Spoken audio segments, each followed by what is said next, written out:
Sasa kijana, nyumba ndo hii.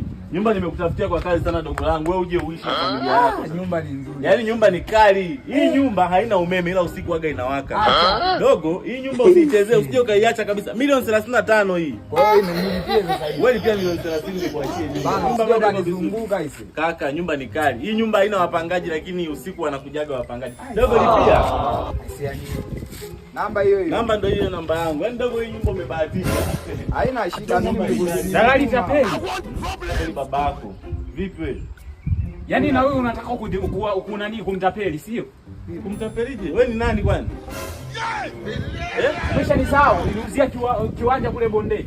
Bonde gani bwana? Huyu bwana ni chizi. Huyu ni chizi bwana. Hebu nilipia ndugu yangu. Yaani umeniuzia kiwanja kina watu 10. Watu 10 gani wewe? Mbona unakuwa kama vile mwehu? Wewe nilipia ndugu yangu. Acha Unamjua.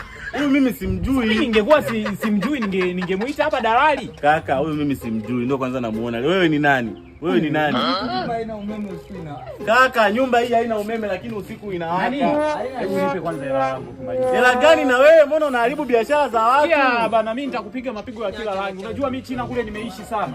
Sasa wewe naye unashindwa kuvumilia mwanangu, nilikuzungumza hata kama nilikutapeli kitu cha bei ndogo. Wewe unataka kumtapeli milioni 35 inaenda. Sasa unasema mapema mwanangu. Sasa unasemaje mapema? Umeshaharibu wewe, mshamba ni nini? Toka hapa.